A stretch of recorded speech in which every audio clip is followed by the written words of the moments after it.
8 de la mañana ya con 7 minutos, 8 con 7 minutos. Saludamos con nuestro siguiente invitado. Se trata del sociólogo y analista político Agustín Burbano, que nos acompaña vía telemática. ¿Cómo está, Agustín? Buenos días, bienvenido. Gracias por estar en Punto Noticias de Radio Pichincha.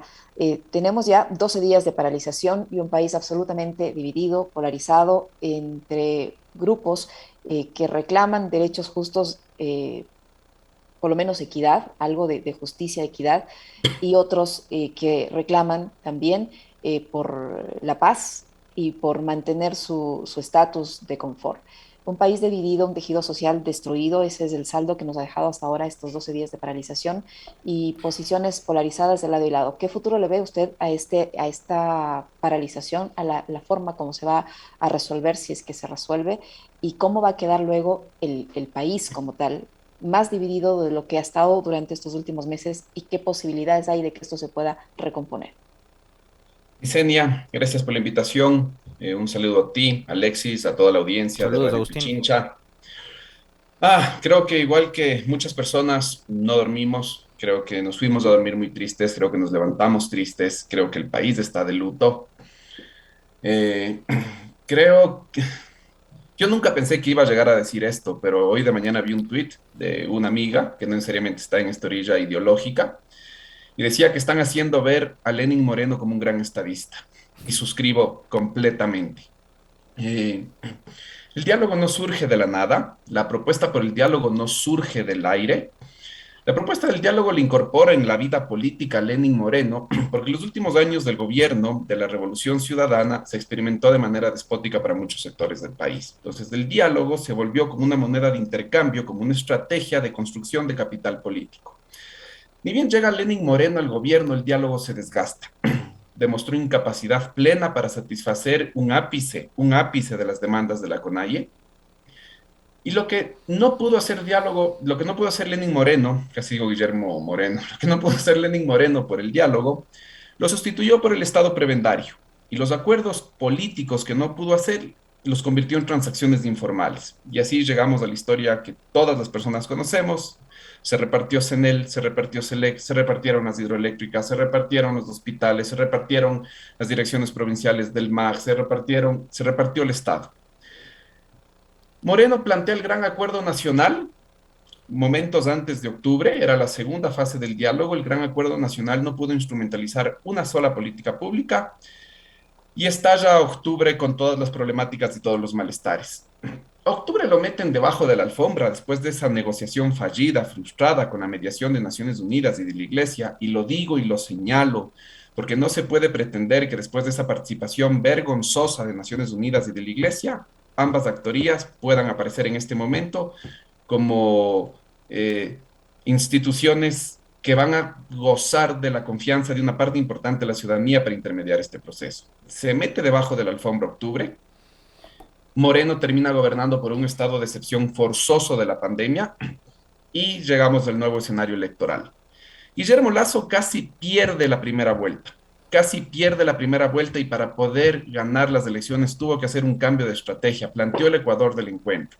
En las campañas electorales, por más allá que los planes de gobierno digan lo que los gobiernos, lo que los candidatos, los proyectos políticos quieren hacer, la campaña electoral es el momento en el que se construye un pacto.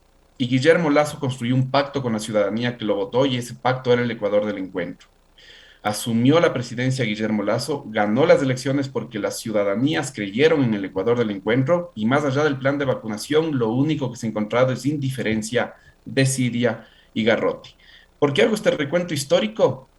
Porque dicho todo esto, es lógico y dable pensar que no hay evidencia para suponer que ahorita, de buenas a primeras, sin contar con todas las violencias que han sucedido desde la detención y el secuestro ilegal de Leonidas Issa, sin contar con todo lo que ha sucedido, ya no existen condiciones políticas para el diálogo. Y ahí hay una responsabilidad compartida del gobierno de Lenin Moreno y una responsabilidad compartida del gobierno de Guillermo Lasso. Agustín, qué gusto saludarle, buenos días. Coincido en buena parte sobre la visión. Yo hoy, mientras me trasladaba hasta acá a la radio, venía pensando justamente en lo mismo, ¿no? Decía, qué difícil haber llegado a ser peor que Lenin Moreno. O sea, uno no pensaba que podía haber algo peor que Lenín Moreno. Ahora, algo que me quedó sonando en la cabeza de una de las entrevistas de esta semana, con Decio Machado, él nos decía, la Embajada de Estados Unidos está decepcionada de lo que está pasando en Ecuador, porque para ellos, aparentemente, Guillermo Lasso hoy ya es un proyecto fallido. Es un proyecto fallido, Agustín, pero es un proyecto fallido que le lleva a la democracia cristiana al poder por tercera vez y vía democrática. Entonces eso demuestra también que los ecuatorianos no terminamos de aprender de nuestra historia, no terminamos de aprender de nuestros errores.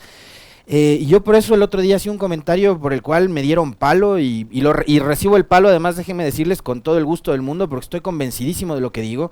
Creo que los ecuatorianos finalmente tenemos que sernos responsables de las elecciones, ¿no? De lo que elegimos, de lo que de lo que nosotros mismos pedimos, ¿no? Como gobierno, etcétera. En fin, pero hoy, por ejemplo, lo que representa Guillermo Lasso, lo que sea que él represente, Agustín, y el movimiento Creo, es un proyecto político fallido. Las derechas le fallaron a este país, tuvieron la brillante oportunidad. Después, además de que Lenín Moreno les dejó allanando el camino, les dejó aplanando el terreno. ¿Las derechas hoy al país le fallaron? Sí le fallaron, Alexis, pero esa respuesta va a tener un sí o un no, dependiendo de quién le preguntes. Primero, me sorprende que Decio sepa qué piensa la embajada. Hay que conversar con la embajada para saber qué piensa la embajada. Eh, pero más allá de eso, lo que yo estoy pensando es, yo no sé hasta qué punto las derechas de este país hoy en día sienten su destino atado a esta tierra. Digo, para vos tener un proyecto de país, necesitas que tu futuro se juegue en este país. Pero si tus lógicas de acumulación, si tus procesos de acumulación económica no implican tener tu dinero en este país, si elegimos por presidente a alguien que tiene dineros y activos en el extranjero, si es que conducen este país, quienes tienen capitales invertidos en los bonos de la deuda, en holdings, en bancos de inversión externos, en paraísos fiscales externos, si es que quienes dirigen el país les duele más, están más pendientes de la fluctuación del metro cuadrado en Panamá o en Miami, ¿en qué medida podemos aceptar que quienes nos gobiernan tienen un proyecto de país? Su proyecto de país no está aquí, su destino no se juega aquí, su futuro no se juega en esta tierra. Y esa es la definición de patria desde la historia griega. Patria es el espacio donde tenemos las personas un destino en común y nuestras élites no sienten un destino en común con nosotras, con nosotros. Y eso es lo grave, eso es lo terrible. Ahora, ¿le han fallado el país? Evidentemente, pero si les preguntas quizás a ellas, a ellos, el proyecto lo tienen claro. Ellos saben a qué venían. Ellos venían a eliminar el impuesto de salida de divisas, Así es. ellos venían a liberar las importaciones, ellos venían a bajar el impuesto de la renta para los sectores más concentrados y para las El élites. impuesto a la Y herencia, que fue una de las primeras cosas que hizo Lasso, fíjate. es que para hacer las cosas que su proyecto político económico demanda, para eso sí han sido ultra eficientes. Ujú. Han hecho viajes, están negociando TLCs, bajaron el impuesto de salida de divisas, clavaron a la clase media, no un impuesto a la renta, por Dios, clavaron un impuesto a los ingresos. Los liberales cargaron un impuesto a los ingresos de la clase media para reponer los subsidios que existen a los grupos más concentrados. En este país, si se eliminan, lean los editoriales y los artículos de Andrés Mideros, si es que se eliminan los subsidios fiscales a los sectores más concentrados de este país, hay cómo cubrir una política pública de focalización de los combustibles. Entonces, el tema, por un punto, es en las cosas que a las élites que nos gobiernan les interesan, han sido súper eficientes y han sido súper efectivas.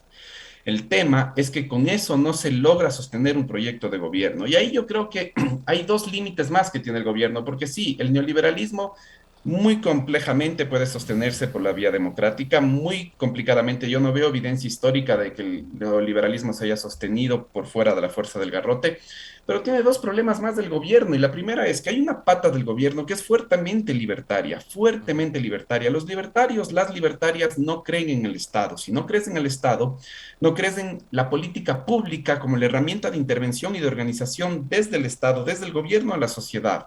Entonces, en ese sentido, que un libertario, que una libertaria esté al frente del gobierno es como darle a un ateo o una atea la conducción de la Iglesia Católica. Es que no tiene sentido. Y Ujú. si ya vemos que el proyecto neoliberal nunca es inclusivo, no se puede legitimar por vías democráticas y que además son libertarios y los libertarios no creen en el Estado y que hay una contradicción profunda, tenemos por último el hecho de que no tienen experiencia.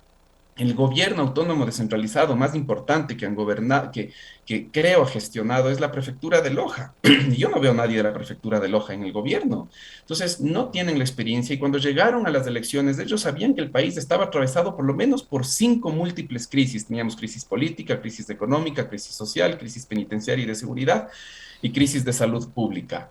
No podíamos darnos el lujo de que tengan un año de aprendizaje, por Dios, este país no aguantaba que se tomen un año de aprendizaje y es también lo que han venido haciendo y la conmoción social que tenemos hoy es el resultado de todo esto, porque si lo que estamos viviendo ahorita, que no es nada más que un octubre recargado, agravado por la pandemia, si esto no es una conmoción social, yo ya no sé qué es una conmoción social. Agustín, y hasta qué punto para resolver esta conmoción social solucionaría esto la salida del presidente de la República? Y le pregunto esto porque la bancada de UNES ha decidido activar el mecanismo constitucional de destitución del presidente de la República y ha puesto los cargos de sus 47 integrantes, de sus 47 legisladores, a disposición. Un mecanismo constitucional está establecido, es legal, pero ¿hasta qué punto esto podría resolver la actual crisis cuando son problemas tan profundos?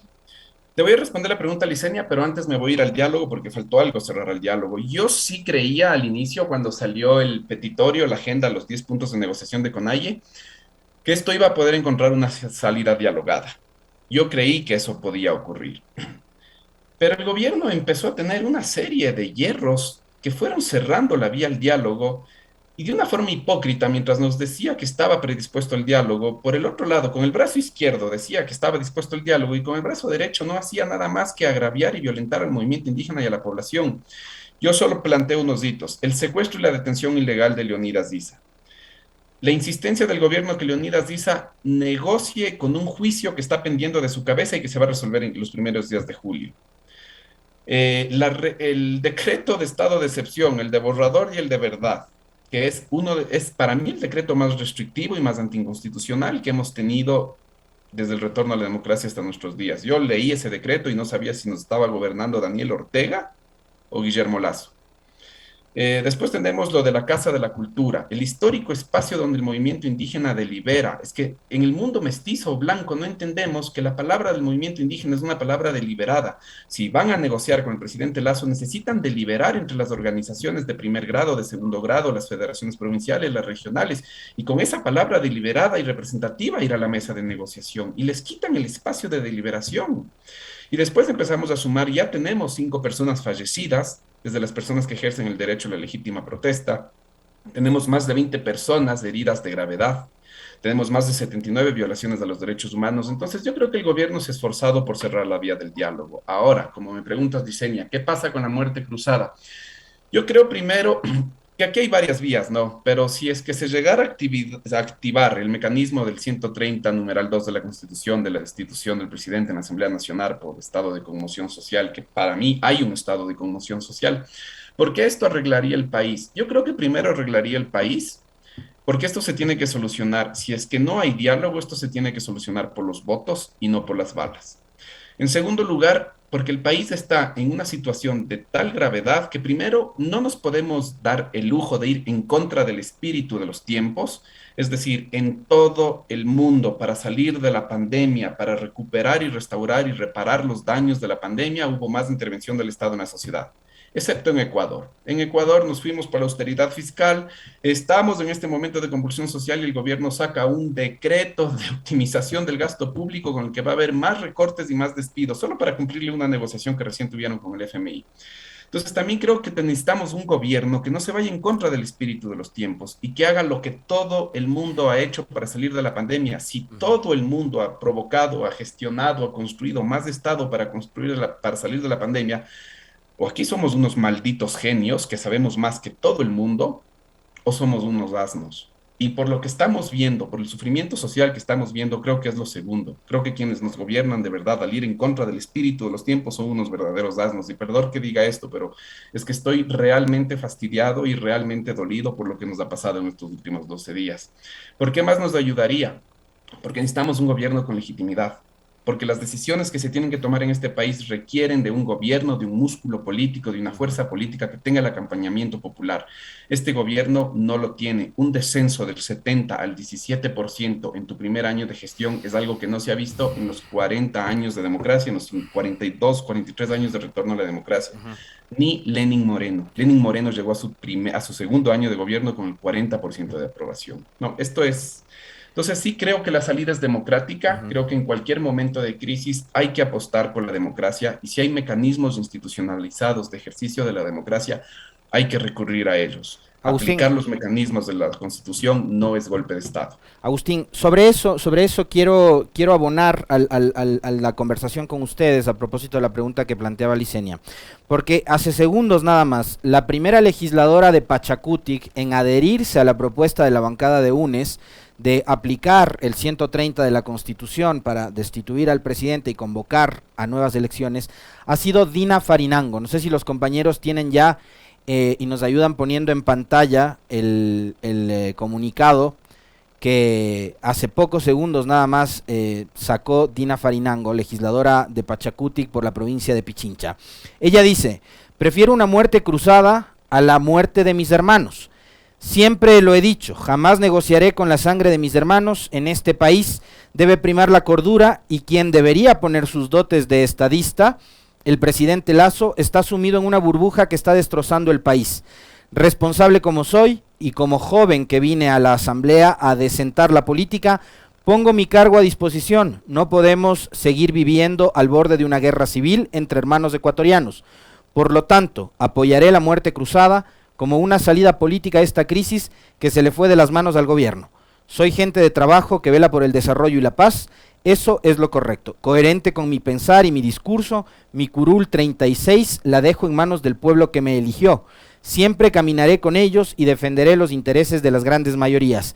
Invito al resto de los asambleístas a dejar de lado sus intereses y a velar por la paz de este país.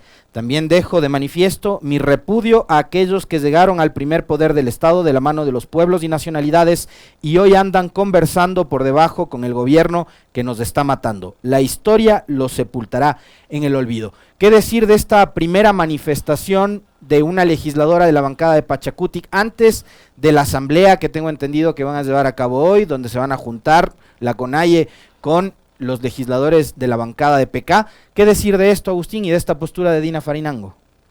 Bueno, primero no me esperaba otra, no me esperaba otra postura de Dina. Dina es una asambleísta comprometida, es una asambleísta que es consciente de los sectores a quienes está representando. La verdad que no me esperaba otra cosa de ella. Sí creo que en otros espacios de la asamblea hay todavía que tomar posturas y hay que tomar decisiones. Creo que Pachacutic no puede seguir asumiendo esta actitud y esta postura ambivalente, esta dualidad estratégica entre la cual una fracción de asambleístas que se autodenominaron rebeldes y que son calificados de rebeldes están exigiendo al gobierno que cumpla su promesa de la segunda vuelta electoral, negocie sus posturas neoliberales más estrictas y cumpla lo del Ecuador del encuentro, lo del gobierno del encuentro, y otro sector de Pachacutic que está más predispuesto a negociar intercambios formales e informales con el Estado para participar de la gobernabilidad. Creo que el pueblo que eligió a Pachacutic en las urnas no puede darse el lujo de seguir sosteniendo esta estrategia dual o ambivalente dentro de Pachacutic. Creo que las personas que han sido asesinadas por la violencia estatal demandan que Pachacutic tenga un poco de amor propio, porque a pesar de las agresiones y los agravios que experimentaron de parte del gobierno, igual que Izquierda Democrática, siguen ofreciendo la mano tendida al gobierno y no están ofreciendo la mano tendida para un proceso de negociación o para un proceso de articulación o de construcción de una gobernabilidad horizontal, sino que están poniendo la mano tendida todavía para subordinarse a las lógicas del gobierno. Porque no es que el gobierno les está diciendo construyamos juntos una política de Estado, construyamos juntos un proyecto de gobierno. El gobierno lo que les está diciendo es, ahí tengo toda Fiscalía General del Estado, ahí tengo toda Contraloría General del Estado, ustedes o se subordinan a mi lógica de operar políticamente o no van a participar de la gobernabilidad. Y creo que ya es necesario, ya hace muchos meses era necesario que exista un poquito de amor propio, que exista un poquito de respeto, de honestidad con el pacto que construyeron en la campaña. No votamos a Pachacutic, no votamos a la Izquierda Democrática para que tengan este comportamiento en la Asamblea. lo votamos para que representen políticas públicas alternativas a las que sabíamos que el neoliberalismo iba a proponer. Así que en buena hora por Dina, y Pero en espero que cambio estas figuras hay estén otros en el. cuadros en Pachacuti, Agustín, que han tenido, como dice Dina Farinango en su último párrafo, hay cuadros en Pachacuti que desde un inicio se han mostrado muy cercanos al gobierno. Y fíjense, hoy, esta semana, se filtró un audio de Salvador Quispe diciendo que él incluso ha mandado mensajes al presidente para tratar de asesorarlo para salir de este conflicto. Creo que nadie puede olvidarse que la señora Guadalupe Zori fue elegida a través de un pacto entre el progresismo que representan PK y la izquierda democrática, y creo para ser elegida presidenta de la Asamblea. Bueno, yo estuve escuchando justo antes la entrevista a Naira. Tienen en la vicepresidenta Lecuarunari una dirigente digna, altiva, democrática, que representa la diversidad de malestares que están aquejando en este momento no solo a los pueblos de las nacionalidades indígenas del Ecuador, sino al conjunto de la sociedad ecuatoriana. ¿Por qué digo esto? Porque las personas no somos tontas. Yo he compartido entrevistas con Salvador donde le he dicho esto. Salvador puede creer, hay personas de Pachacuti que pueden considerar que se pueden salir con la suya. Pero yo no creo que con la sangre que ya está corriendo en las calles, con las 5 personas asesinadas, con la brutalidad de la violencia policial, van a poder sostener esas posturas sin sentir luego una, una medida de control, una medida de justificación, una medida de control político de parte de sus bases y sus comunidades. Porque si es que existe alguna organización política donde es posible el control político de las bases, de las comunas, de las comunidades, es Pachacuti. Y creo que esto va a tener un alto costo. Sí creo que se llegó al paro con una dualidad de posiciones. Uno, cuando va a los lugares de albergue a ayudar a la gente, cuando uno va, me he encargado más de temas logísticos, uno siente esa ambivalencia, que hay personas que quieren la negociación de los 10 puntos y que había personas desde un inicio que querían la salida del presidente Lazo. Y manejar esa ambivalencia era difícil. Pero después de la exposición a la violencia brutal policial, de las Fuerzas Armadas, de los asesinatos, de los heridos, del secuestro de Leonidas Issa, de lo de la Casa de la Cultura, creo que cada vez las voces que dentro del movimiento indígena querían una negociación solo de los 10 puntos y no querían la salida del presidente Lazo, van perdiendo respaldo y van perdiendo representatividad. Agustín, la situación que estamos viviendo y en especial el movimiento indígena y Pachacutic es el resultado de haber optado por este nulo ideológico. Le pregunto esto porque posiblemente la situación ahora era otra si no se hubiese optado por esa alternativa. Les está pasando factura este nulo ideológico por un lado y por otro, ¿qué decir de la posición del presidente de la Asamblea Nacional, señor Vigilio Saquicela, que no ha actuado de forma inmediata pese a tener información de cómo se estaba atacando a la gente afuera por parte de la fuerza pública y cómo habían esos episodios de violencia y enfrentamientos entre los manifestantes y la fuerza pública? El señor Vigilio Saquicela ha dicho que hará lo imposible para que se sostenga el Estado de Derecho y al presidente Lazo y a la Asamblea en las instancias de poder. Él no está de acuerdo con esta posibilidad de una muerte cruzada. Esos dos puntos, por favor. Muy buenas preguntas, Licenia. Pero sobre el nulo ideológico, aquí hay una paradoja. Cuando uno ve el mapa, la geografía del voto de la segunda vuelta electoral con la que gana Guillermo Lazo, uno va a ver que Guillermo Lazo gana principalmente en Quito, pero gana con la votación en la Sierra y en la Amazonía. Cuando uno ve la geografía electoral, la geografía de las protestas, uno va a ver que Guillermo Lazo está siendo impugnado justamente en las provincias donde ganó la segunda vuelta electoral, en las provincias de la Amazonía y principalmente en las provincias de la Sierra. Uno va a ver otra cosa más. Uno va a ver que las provincias donde el voto nulo ideológico tuvo un desempeño electoral relativo más importante es justo las provincias donde hay mayor nivel de organización política y de movilización por los 10 puntos y en contra del gobierno de Guillermo Lazo. Entonces, yo no creo y yo no estoy de acuerdo con estos juicios de valor que se les ha hecho de ahí tienen por el nulo ideológico.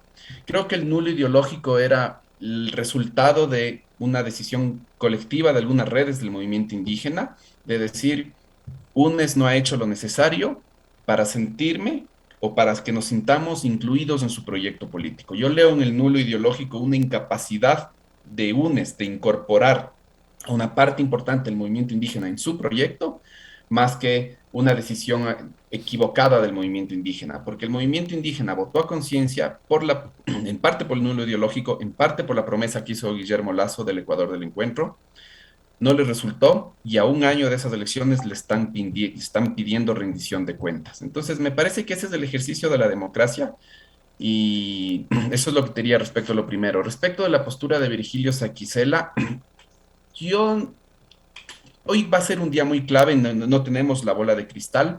Hay que ver qué tanto los acontecimientos y la brutalidad policial y los excesos policiales en la calle están construyendo presión sobre las posturas de la Asamblea Nacional.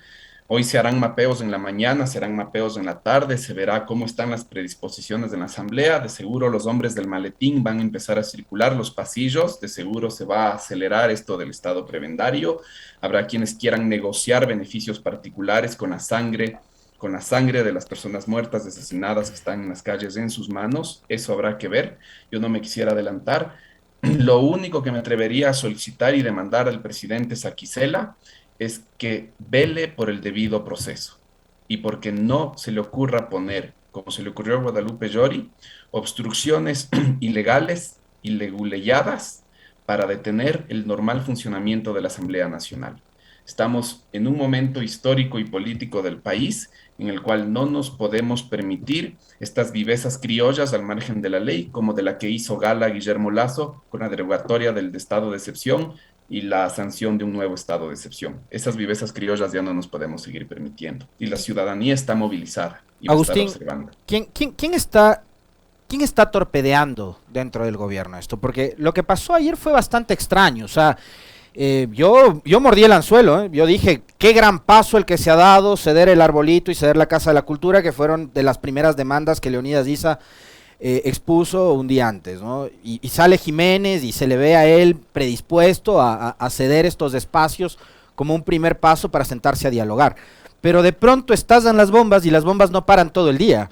Y hubo una represión, y ayer sí, como decía nuestro invitado, probablemente una de las jornadas más tristes de estos 12 días de protestas fue la de ayer, ¿no? Y hoy amanecemos con un 12º día de protestas, con 5 fallecidos, con una lista todavía que no tenemos, digamos, totalmente informada de personas heridas, etcétera, de detenciones arbitrarias y demás. Pero ¿quién es el que está interesado en sabotear los diálogos? O sea, a mí me da la impresión de que alguien boicoteó esos diálogos ayer. Guillermo Lasso, él es el presidente de la República. Él es el jefe de gabinete. Él es el que dispone de sus ministros, de sus ministras de Estado. Si es que yo quiero negociar, si es que yo quiero construir condiciones de diálogo con el presidente de los pueblos y las nacionalidades indígenas del Ecuador, y veo que un ministro o una ministra está activando, está operando, está haciendo cosas en contra del diálogo, tomo una decisión y lo separo. Pero si es que Guillermo Lasso permite que la gestión de la política se sustituya por herramientas policiales, por visiones y estrategias policiales, porque en este país no hay política, hay policía, no hay gestión del conflicto, no hay criminalización del conflicto, hay persecución y represión del conflicto, no hay política, Guillermo Lasso no tiene política. Y esto ha sido una constante, no solo durante el paro, este sesgo se vio durante el Ministerio de Gobierno de Alexandra Vela, y durante el recambio posterior. Fue durante el periodo de Alexandra Vela que Guillermo Lasso dijo que Leonidas Issa se iba a ver con sus huesitos en la cárcel. Así fue. Es decir, quien está torpedeando el diálogo es Guillermo Lasso. Y quien construyó en estos 12 días las condiciones de posibilidad de la presión social para su destitución fue Guillermo Lasso. Es que yo no entiendo qué nivel de prepotencia que se tiene que tener, qué nivel de arrogancia que se tiene que tener para creer que te puedes tener la razón frente al mundo. Le están diciendo desde hace semanas los médicos, el magisterio, los servidores públicos, los transportistas del taxismo, los bananeros, los arroceros del movimiento indígena, se le está diciendo desde diversos lados, los sindicatos le están diciendo a Guillermo Lasso, hay malestares plurales en el país, no estamos bien, deje de gobernar con una razón unilateral, cumpla su promesa de campaña. Y Guillermo Lasso lo único que ha hecho es profundizar su persistencia en gobernar de una forma despótica, indolente, con lo que le está sucediendo. Una cosa adicional, Agustín, yo escuchaba ayer, bueno, esta semana se me ha dado por escuchar radios y medios de comunicación, que por lo general no lo hago, por salud mental. Y ayer o antes de ayer sintonicé una radio en donde se referían a estos spaces donde entran todos los tuiteros ahí, ¿no? A conversar y analizar la coyuntura política, y en uno, organizado por un gran canal de televisión, el presentador o digamos, el moderador de este espacio, que también es un moderador de un espacio de entrevistas los días domingos, ya te imaginarás cuál es, mencionaba que, y esto quiero preguntarle a nuestro invitado que conoce muy bien, además, cómo está estructurada la organización indígena. Porque piensan que aquí es cuestión de sentarse a conversar con quien sea, ¿no? Entonces, lo que tengo entendido es que propone, a ver, gobierno, si Leonidas Issa no es del violento, es el terrorista, que lo han construido así, ¿no? El cabrón, como dijeron en un canal de televisión los señores de La Posta, ¿ya? Es un intratable con el cual no hay cómo hablar. ¿Qué les parece si mejor buscamos otros interlocutores históricos dentro de la organización indígena? ¿Por qué no sentarnos a dialogar con Lourdes Tibán, con Nina Pacari, con Luis Macas, con Salvador Quispe o con Blanca Chancoso? ¿Cómo funciona la organización indígena, Agustín, como para saber que este es un nuevo momento, este es un nuevo país y esta es una nueva organización indígena que es liderada por el presidente de la CONAIE, que es Leonidas Issa? No hay otro presidente. Bueno, es una ignorancia supina, mucho más si es que pones públicamente, te describes como un cientista político, porque la persona que estás diciendo se describe como una persona cientista Por política. supuesto. Que un cientista político, una cientista política no reconozca que el movimiento indígena tiene una estructura que va desde las comunas y comunidades, pasando por las organizaciones de segundo grado, las federaciones provinciales, las organizaciones regionales y la CONAIE, que no entienda que hay procesos cada 3 años de elección de esas autoridades, entonces estás en nada. Estás en nada. El gobierno ha tratado de incidir en el movimiento indígena y por eso es que se nota esta estrategia Pachacutic-Conalle, porque Pachacutic tiene unos grados importantes de autonomía respecto del movimiento social. Esto viene además, se profundiza por el Código de la Democracia, porque antes Pachacutic podría tener en su interior membresías colectivas y las organizaciones del movimiento indígena podrían participar con voz y voto en su dimensión colectiva dentro de Pachacutic. Después de las reformas al Código de la Democracia, Pachacutic solo puede tener membresías individuales y se termina autonomizando por completo Pachacutic de CONAIE.